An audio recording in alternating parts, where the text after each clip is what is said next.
Саламатсыңарбы? Балдарды кантип шыктандырсак болот?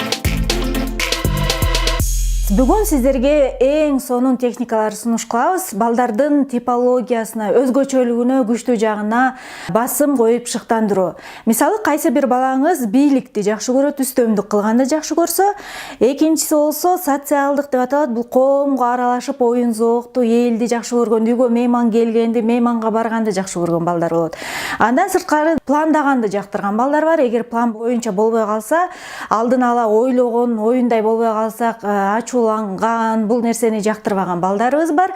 Анан бирөөсү тактыкка маани берген, өзү дагы жоопкерчиликтүү, бардыгын так аткарат жана сизден дагы тактыкты талап кылынат. Карасаңыз, ушул жерде бизде көбүрөөк кыйналабыз. Мисалы, бийлик кылган балабызга көп учурда тактыкты талап кылып коюшубуз мүмкүн, же болбосо коомду жакшы көргөн балабызды үйдө отур деп коюшубуз мүмкүн. Ошондуктан балдардын өзгөчөлүгүн изилдеп туруп, психологиялык жагын изилдеп, балдарыбызды терең таанып туруп, ошого жараша шыктандырсак, ошого жараша тапшырма берсек, балдарыбыз муну табиятында бар болгондуктан оңой эле, эч кандай жүк көрбөй эле кылышат да.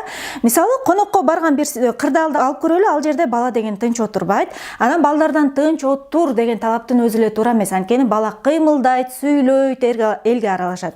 Ошол учурда сиздерге бир сырды айта кетели. Мисалы, бийликти жакшы көргөн балаңызга ошол жактагы балдарды сен башкарып тур, сен жоопкерчиликтүүсүң деп. Ал эми оюн зоокту, коомчулукту жакшы көргөн балага сен оюндарды уюштура кал. Кайсы бир оюндарды сен уюштурсаң, сен жоопкерчиликтүүсүң деп. Ал эми пландаган балага бүгүн план боюнча мындай кылабыз, анан кетебиз. Ага чейин сен муну кылып турсаң, план боюнча эң сонун болот эле деп. Анан тактыкты жакшы көргөн балага оңой эле.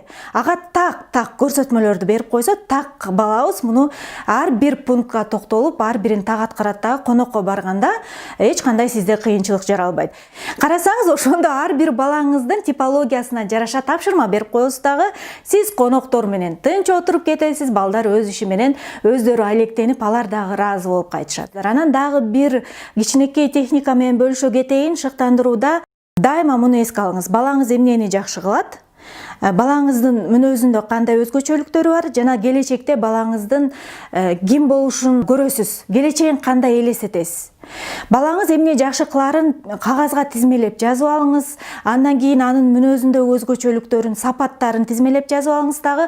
Ошол кылган иши менен ошол мүнөзү кандай келечекке алып бараарын жазып койсоңуз, мына сизге даяр жадыбал деп койсок болот. Ошону карап алып эле шакылдата күнүгө балаңызга 3 маал тамак берген сыяктуу жан дүйнөсүн ичиндеги шыктандырууга суу сап турган чөйчөгүн толтуруп турасыз дагы. Балаңыз жыйынтыгында мүнөзү бекем, эрктүү, тартынбаган, өз оюн кенен айта алган, өзүнө ишенген, өзүнө берген баасы жакшынакай болгон балдарды тарбиялап чыгасыз.